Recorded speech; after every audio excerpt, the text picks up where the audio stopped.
Alhamdulillah, alhamdulillahilladzi ja'ala taqwa libasas salihin. Ahmaduhu subhanahu wa ta'ala hamdan abdin mu'arifin bisidqil yakin. Asyhadu an la ilaha illallah wahdahu la syarika la al-malikul haqqul mubin. Wa asyhadu anna sayyidana Muhammadan abduhu wa rasuluh sayyidul awwalin wal akhirin. Allahumma salli wa sallim ala sayyidina Muhammadin wa ala alihi at-tayyibin at-tahirin ar-rasidin wa ashabi akramin wa radha anhum ajma'in. Amma ba'. Bapak-bapak, ibu-ibu yang insyaallah kita semua dimuliakan oleh Allah Subhanahu wa taala. Wabil khusus yang kami hormati Ketua Masjid Al-Hijriyah beserta jajaran pengurusnya, serta yang kami hormati dan yang kami muliakan para alim ulama, para sepuh, para tokoh, para guru, serta bapak-bapak, ibu-ibu, para orang tua kami, dan jamaah sholat maghrib yang insyaallah kita semua dimuliakan oleh Allah Subhanahu wa ta'ala. Salah satu daripada tanda atau karakteristik abdan syakura, hamba yang senantiasa bersyukur kepada Allah, seminimal-minimal daripada tanda atau karakteristik abdan syakura, lisan mereka senantiasa dibasahi dengan kalimat tahmid, yaitu kata alhamdulillahi rabbil alamin. Segala puji bagi Allah, Rabb, Tuhan yang maha memelihara alam semesta. Selanjutnya, selawat beriringkan salam, tak lupa pula kita haturkan atas junjungan alam, Sayyidina wa Habibina wa Syafi'ina wa Maulana Muhammad sallallahu alaihi wasallam.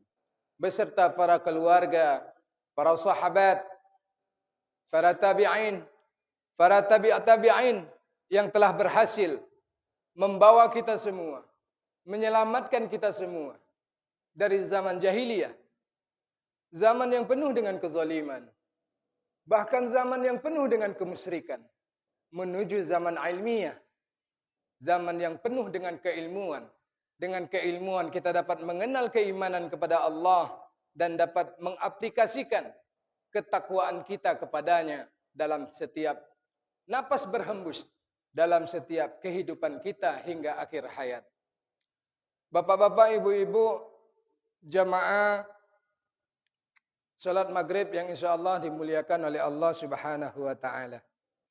Adapun tema yang akan kita kupas malam hari ini tentang bagaimana cara hati kita agar senantiasa tetap tenang.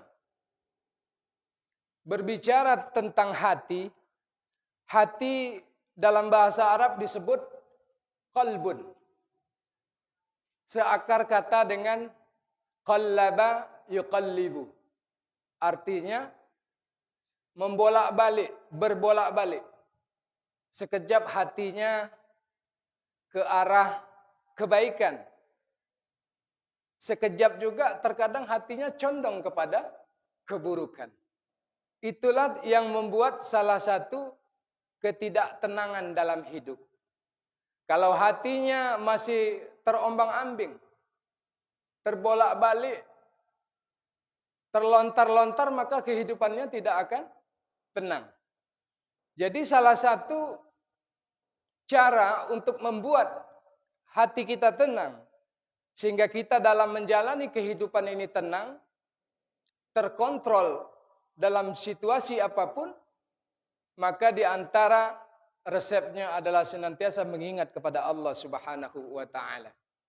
Karena Rasulullah sallallahu alaihi wasallam bersabda, Abdul zikri la ilaha illallah. Tiada Tuhan selain Allah. Wa abdalud du'a alhamdulillah. Jadi seabdul-abdulnya zikir, seutama-utamanya zikir adalah kalam la ilaha illallah. Tiada Tuhan selain Allah. Bagaimana kalimat yang sangat dahsyat ini senantiasa bersarang di dalam hati kita. Sehingga hati kita tak terlepas daripada terpaut terhadap kehadiran Allah Subhanahu wa taala. Begitupun dengan lisan, wa afdalu doa alhamdulillah. Seabdal-abdal doa, seutama-utama doa adalah mengucapkan alhamdulillahi rabbil alamin. Jadi status kalimat hamdalah ini merupakan salah satu doa yang terabdal, yang hendaknya senantiasa membasahi lisan kita. Ketika lisan kita senantiasa sering dibasahi dengan kalimat alhamdulillah, maka merupakan daripada karakteristik abdan syakura, hamba yang senantiasa bersyukur kepada Allah Subhanahu wa taala. Ketika kita berbicara tentang rasa syukur, terkadang hanya fokus kepada materi.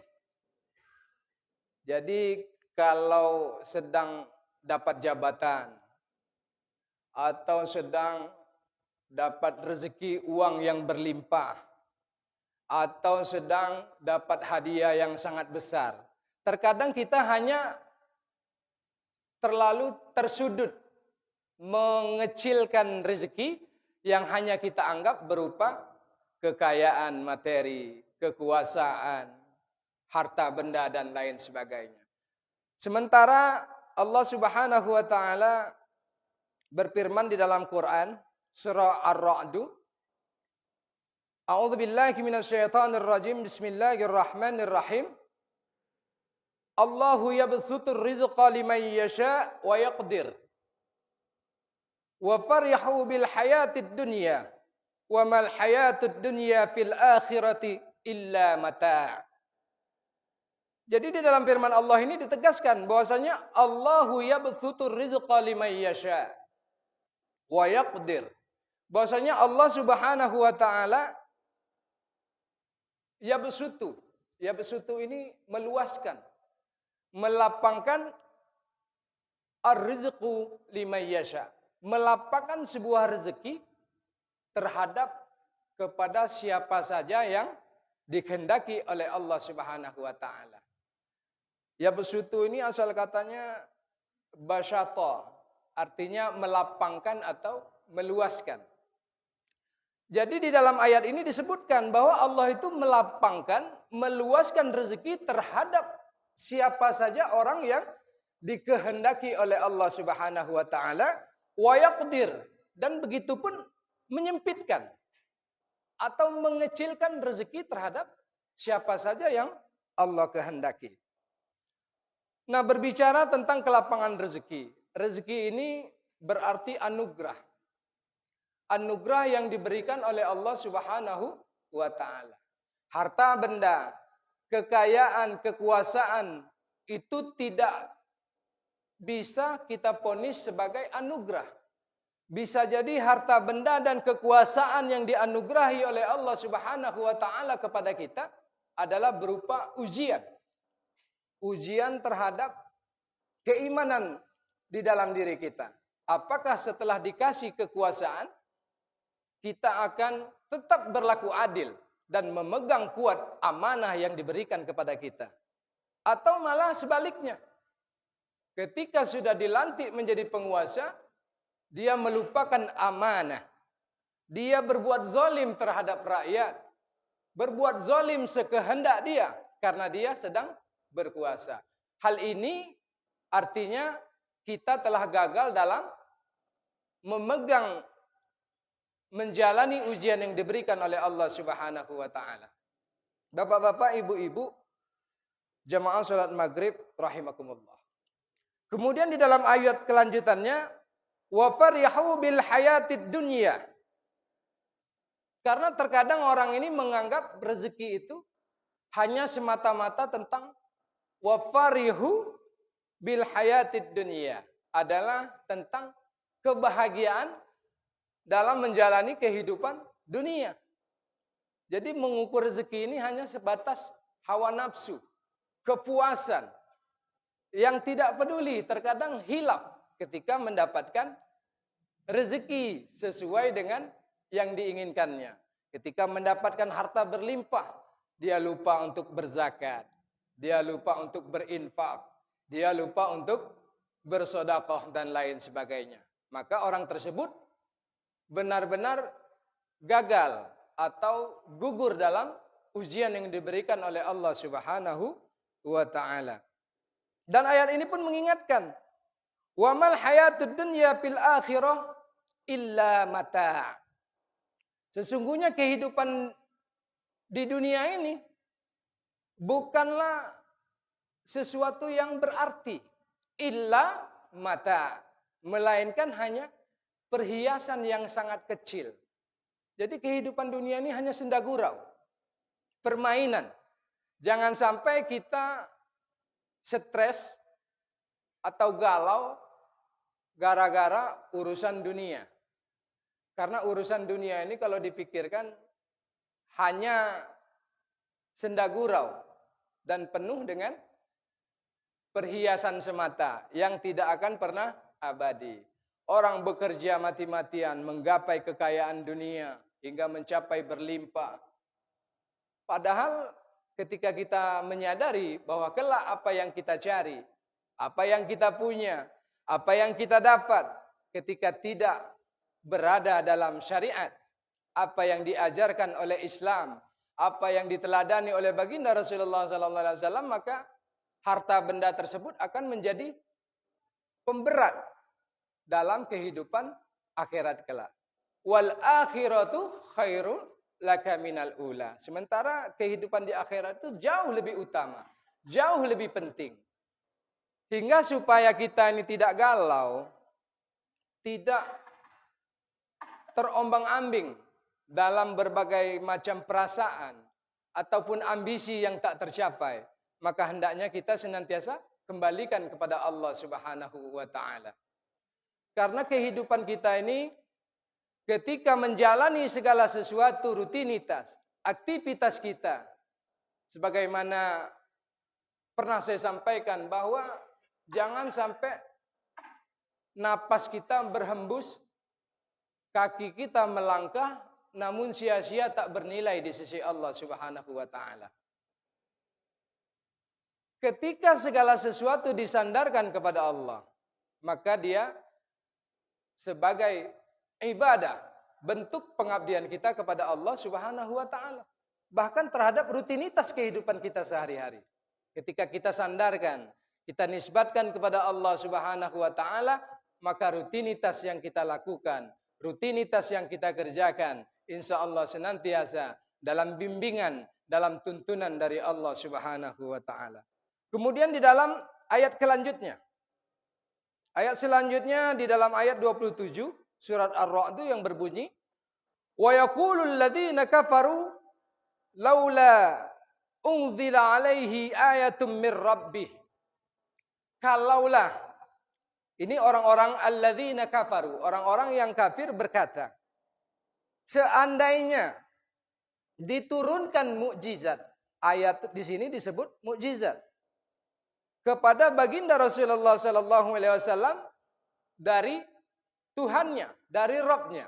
Jadi di dalam kitab tafsir Ibnu Katsir dijelaskan bahwa di sini orang kafir ini pernah menantang baginda Rasulullah sallallahu alaihi wasallam supaya menunjukkan mukjizatnya, sebagaimana Nabi Isa dan Nabi Musa alaihissalam menunjukkan mukjizatnya.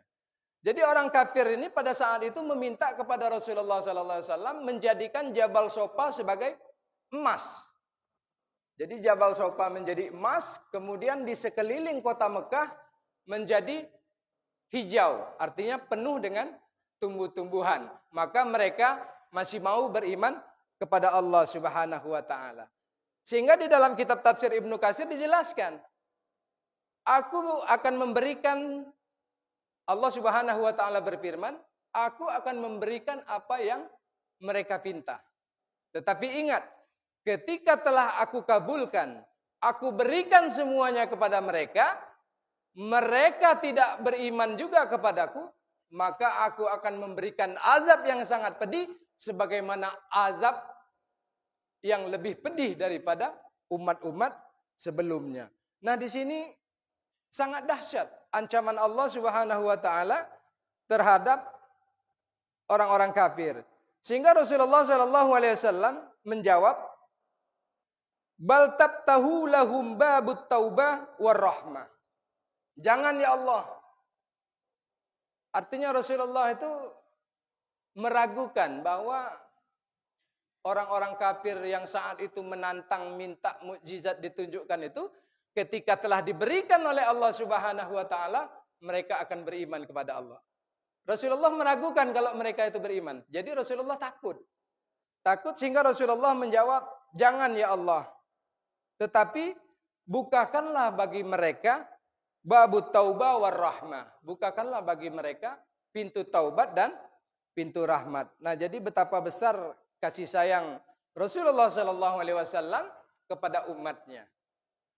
Nah, kemudian dijawab oleh Allah Subhanahu wa taala dalam kelanjutan firman-Nya, "Qul innallaha yudillu may yasha wa yahdi ilaihi man atab."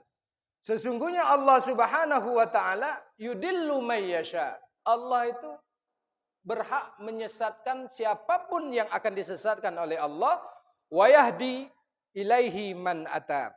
Dan Allah juga berhak memberikan petunjuk terhadap siapa saja yang dikehendakinya. Jadi maksudnya mau ditunjukkan juga, mau dikabulkan Jabal Sofa menjadi emas, di sekitar kota Mekah menjadi hijau dengan tumbuh-tumbuhan yang subur, kalau belum mendapatkan petunjuk dari Allah Subhanahu wa taala, maka mereka senantiasa tidak akan beriman kepada Allah Subhanahu wa taala.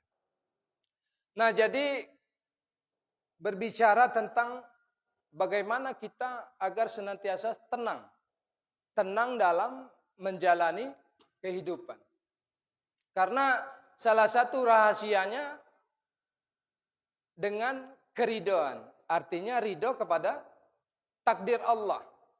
Sebagaimana raditu billahi rabba wa bil islam madina wa bi muhammadin nabiyya wa rasulah. Sebagaimana kita ridho bahwa Allah Subhanahu wa taala Tuhan kita. Wa bil islam madina, dan Islam adalah agama kita.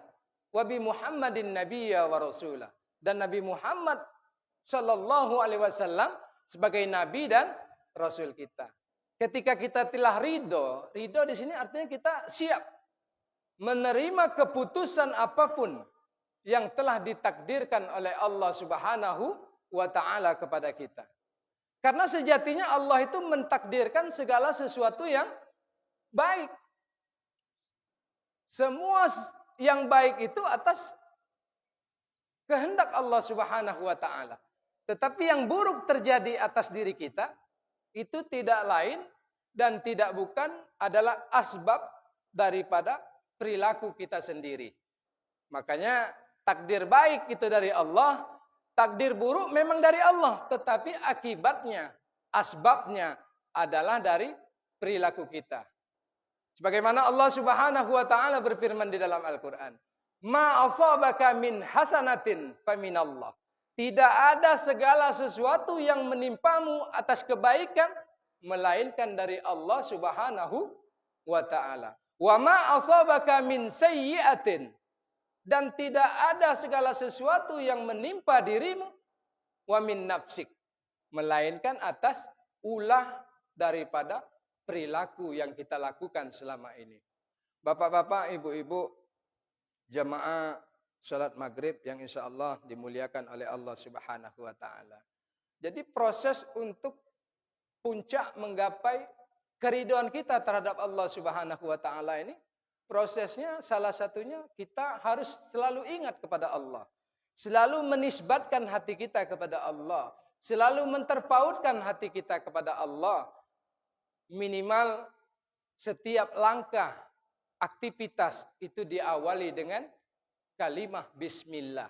Sebagai bentuk bahwa kita benar-benar bersandar kepada Allah Subhanahu wa ta'ala. Terkadang kita naik kendaraan ini kita anggap hal-hal yang biasa. Baca bismillah pun lupa. Kadang-kadang ada juga masuk masjid pun lupa pula bismillah, Pak. Ada juga kan, Pak? Sekali-sekali hilap kan. Melangkahkan kaki masuk masjid, kaki kiri pula. Nah, kadang-kadang Pak, enggak sering-sering kali lah. Kalau lagi terlambat kan udah iqomah orang lupa dah, enggak membaca doa lagi.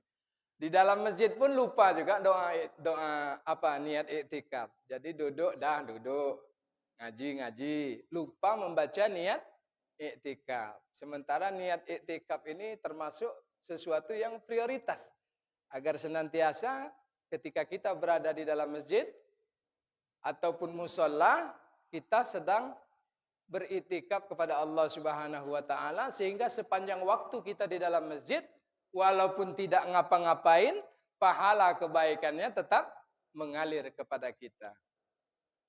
Bapak-bapak, ibu-ibu, jamaah salat maghrib rahimakumullah. Karena kita ini sebagai manusia yang pelupa. Manusia artinya apa, Pak? Manusia. Dalam bahasa Arab disebut An-Nas. Atau isim mufradnya disebut, masih ingat Pak? Al-ins. Insan. Seakar kata dengan nisyan. Ada yang masih ingat Pak? Nisyanun. Artinya lupa. Jadi kita ini manusia itu artinya lupa. Kita ini makhluk yang lupa. Makhluk yang selalu hilap. Makhluk yang selalu salah. Lawan daripada lupa, ingat ya kan Pak? Ingat di dalam bahasa Arab, zikir. Nah, jadi konsep dari dua nama sudah terpaut. Kalau kita lupa berarti harus banyak-banyak ingat. Kalau kita manusia berarti banyak-banyak zikir. Karena manusia artinya lupa, zikir artinya ingat. Jadi mengingat Allah Subhanahu wa taala. Ingat di sini maksudnya senantiasa berzikir. Mengingat kepada Allah Subhanahu wa taala atas setiap langkah, atas setiap aktivitas atau bahkan rutinitas kita dalam kehidupan. Apapun itu, bahkan masuk WC pun kita harus tetap ingat Allah.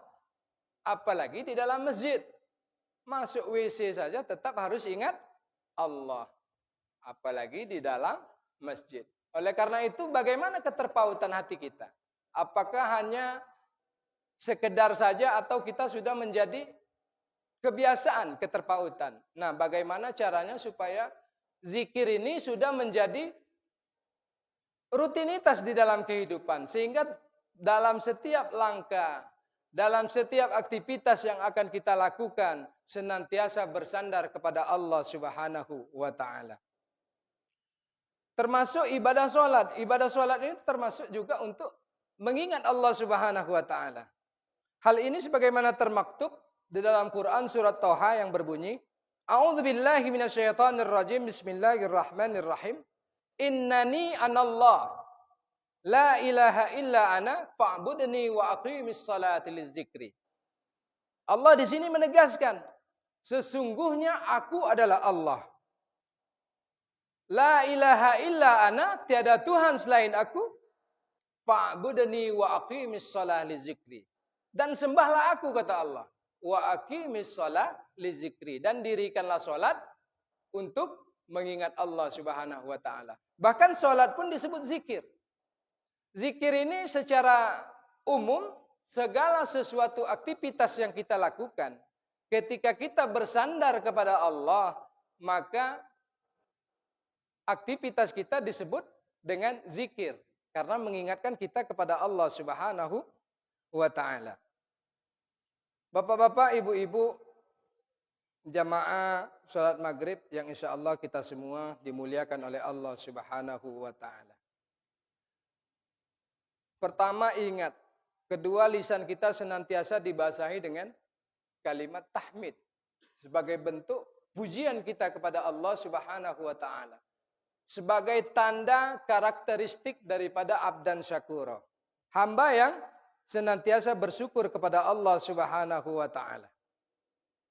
Sebagaimana Rasulullah sallallahu alaihi wasallam bersabda, "Anfasala ibni Ubaid radhiyallahu anhuma qala sami'a Rasulullah sallallahu alaihi wasallam rajulan yad'u fi salatihi lam yahmidillah wa lam yusalli 'ala nabi sallallahu alaihi wasallam. Maka disebut ajalan hadza. Jadi Rasulullah sallallahu alaihi wasallam pernah mendapati sahabatnya sedang berdoa kepada Allah Subhanahu wa taala, tetapi kata Rasulullah lam yahmidillah, tetapi dia tidak memuji Allah Subhanahu wa taala, walam yusalli alayya, dan tidak bersolawat kepada baginda Rasulullah sallallahu alaihi wasallam. Apa kata Rasulullah? Ajjala hadza. Ini adalah orang yang terburu-buru. Artinya ketika di dalam berdoa kita tidak menyebut pujian kepada Allah Subhanahu wa taala, tidak bersolawat kepada baginda Rasulullah sallallahu alaihi wasallam, maka doa tersebut dikategorikan doa yang tidak mustajab. Bahkan tergolong, kata Rasulullah, orang ini sedang terburu-buru di dalam berdoa. Tsumma da'ahu faqala lahu aw li ghairihi idza shalla ahadukum falyabda'u bitahmidi rabbih subhanahu wa ta'ala wa tsana'i alaihi thumma yusalli 'ala nabi sallallahu alaihi wasallam. Kemudian sahabat tadi dipanggil oleh Rasulullah sallallahu alaihi wasallam di depan para sahabat yang lain dengan maksud untuk memberitahu sahabat-sahabat yang lain juga. Jika engkau, kata Rasulullah, berdoa kepada Allah, maka jangan pernah meninggalkan kata alhamdulillah. Setelah mengucapkan alhamdulillah, maka harus diiringi dengan sholawat kepada baginda Rasulullah sallallahu alaihi wasallam. Maka insya Allah doa yang kita panjatkan diijabah oleh Allah Subhanahu wa taala. Karena satu-satunya amalan yang tak pernah tertolak di sisi Allah Subhanahu wa taala. Bahkan kita membacanya dalam keadaan lalai, atau bahkan kita membacanya dalam keadaan riya, amalan ini tetap diterima oleh Allah Subhanahu wa taala, dan para ulama sepakat bahwa satu-satunya amalan yang tak pernah tertolak walaupun kita membacanya dengan keadaan riya adalah amalan sholawat. Sebagaimana hal ini tertuang di dalam kitab Fawaidul Mukhtara yang menjelaskan adimas salata ala Muhammad. Perbanyaklah sholawat kepada baginda Rasulullah sallallahu alaihi wasallam, faqabuluha hatman bighairi taraddud. Maka sholawat yang engkau bacakan pasti makbul dan tidak akan pernah tertolak di sisi Allah Subhanahu wa taala.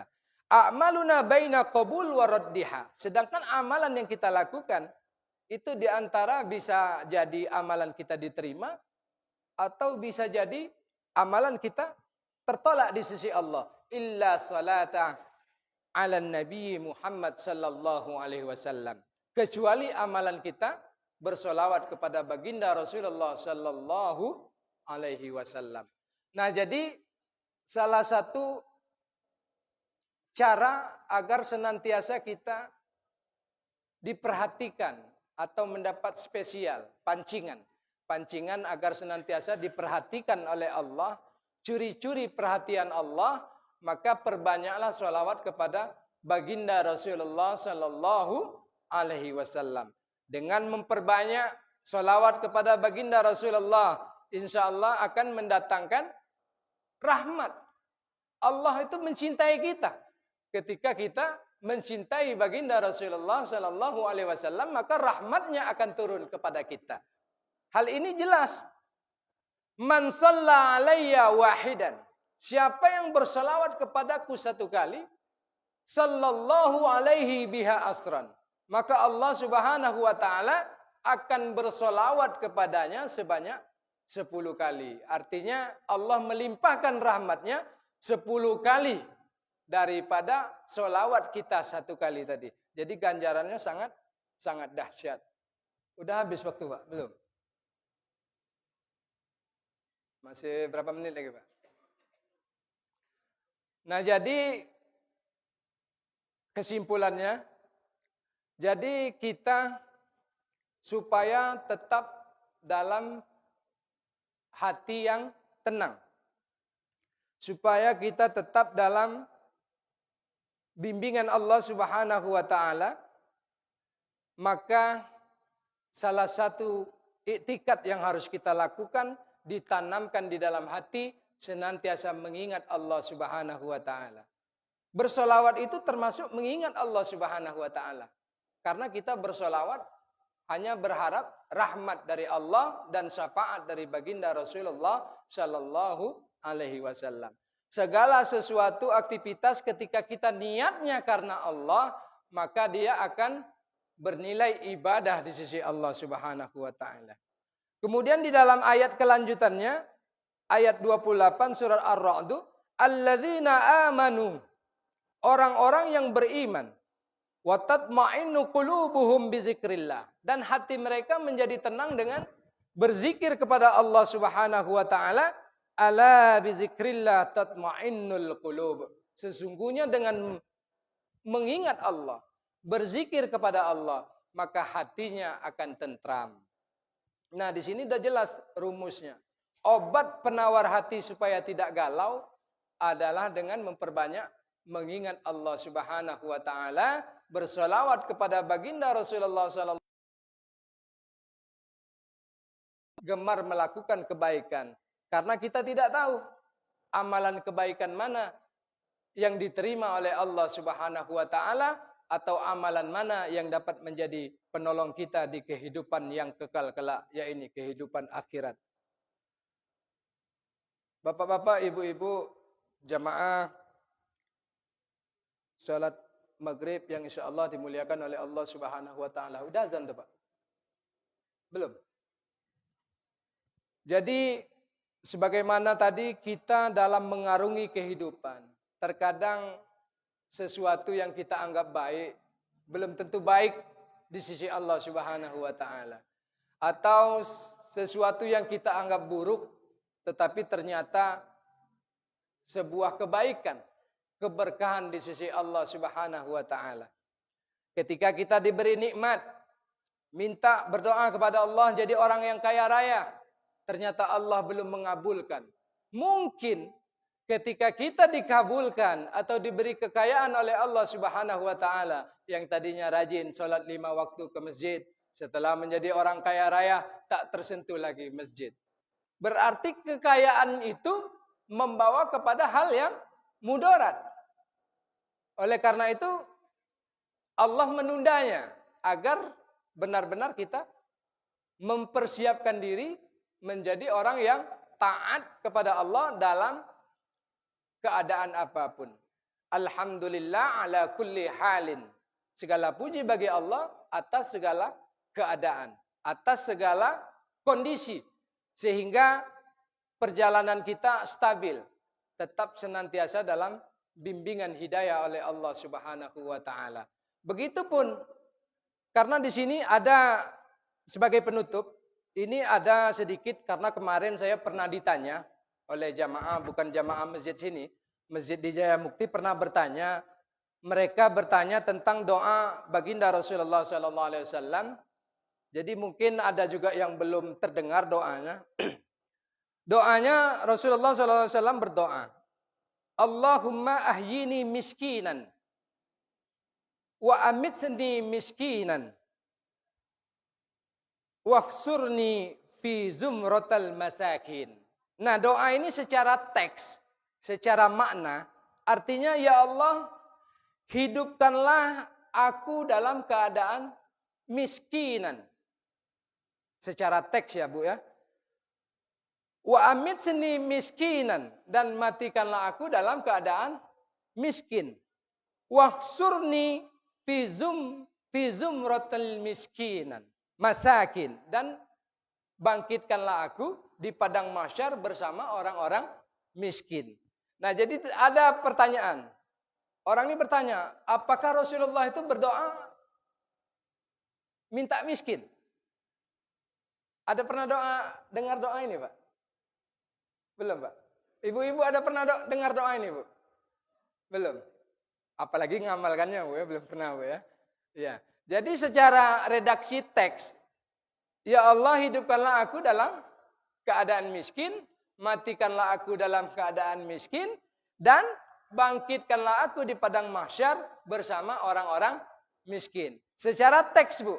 Nah, kalau kita kaji doa ini, pas dapat di dalam hadis doa ini, langsunglah besok ngundurkan diri. Yang jadi pengusaha, Pak Asnam, Pak Haji kan sekarang jadi pengusaha, ngundurkan diri. Tak maulah jadi pengusaha.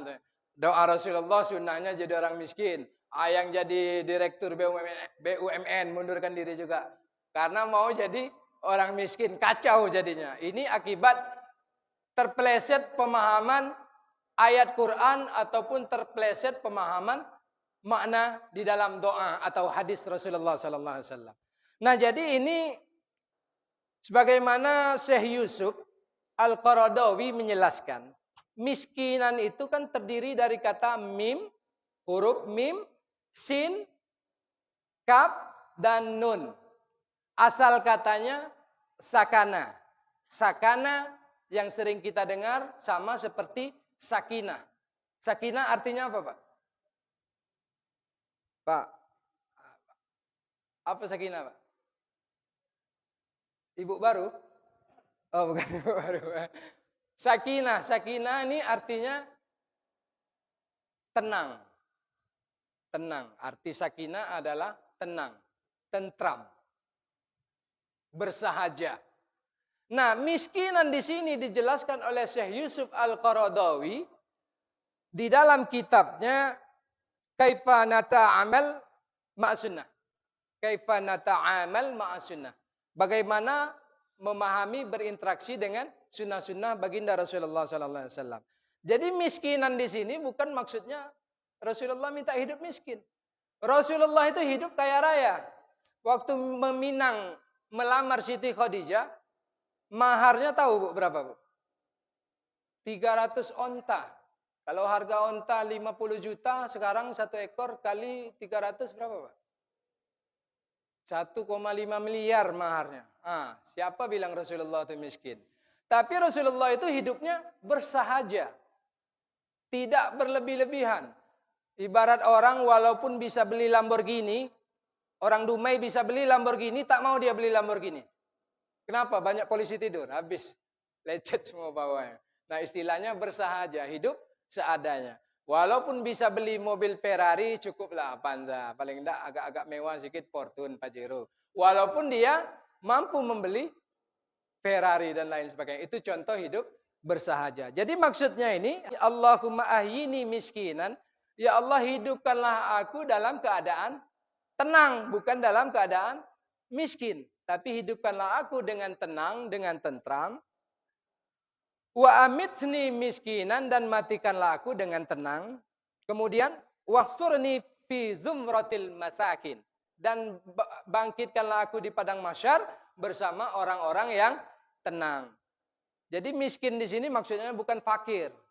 Kenapa miskin itu disebut miskin? Dia tenang, Pak, orang miskin tuh. Kalau orang kaya ini banyak tak tenang. Mobil terparkir di luar, entah bannya hilang enggak diambil orang, pasang CCTV untuk menambah ketenangan kan. Apalagi yang di luar, sofa di luar rumah untuk duduk-duduk santai, tak tenang mikirkan. Begitu pergi aja keluar kota, satu keluarga kosong, rumahnya tak tenang dia. Itulah orang kaya, tak tenang, rumahnya aman enggak? Lah ada CCTV pun sekarang masih tak aman. Nah, jadi ketenangan itu bersumber daripada penyerahan diri kita kepada Allah Subhanahu wa taala dengan memperbanyak berzikir dalam setiap situasi, kondisi, aktivitas, disandarkan kepada Allah sebagai bentuk bahwasanya kita senantiasa mengingat Allah Subhanahu wa taala dan diiringi dengan amalan-amalan sholawat, karena dengan sholawat akan mendatangkan syafaat, dengan syafaat insyaallah kita semua mendapatkan rahmat dari Allah Subhanahu wa taala. Mungkin hanya ini saja yang dapat kami sampaikan. Mohon maaf atas segala kekurangan. Kepada Allah kami mohon ampun. Billah nasta'in. Wassalamualaikum warahmatullahi wabarakatuh.